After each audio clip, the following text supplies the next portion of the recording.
Welcome to my channel. Nighthawk Router Login Guide. Step-by-step tutorial. Power it up.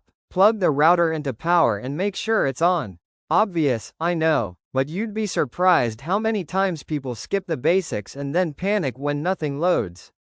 Lights should start blinking. Connect your device. Laptop, phone, tablet, doesn't matter.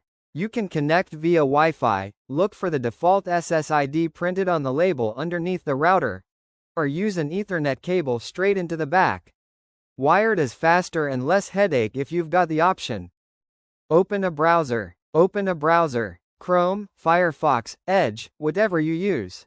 Don't overthink this part. Just open it like you're about to type in a website. Type the login address. Here's the magic part. In the address bar, type either routerlogin.net, routerlogin.com, or the actual IP, 192.168.1.1. Sometimes it's 192.168.0.1 depending on your model. If one doesn't load, try the other. Don't Google it, type it straight in the bar.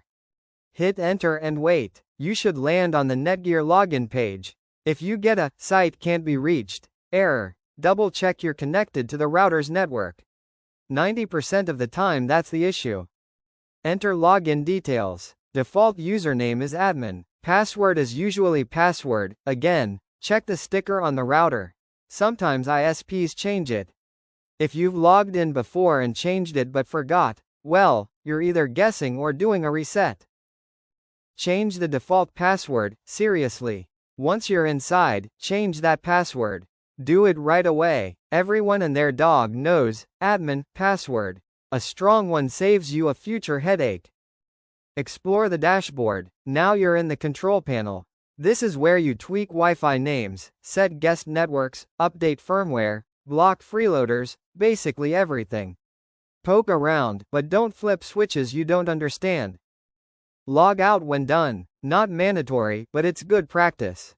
Close the tab or hit log out. Keeps things neat. Thanks for watching.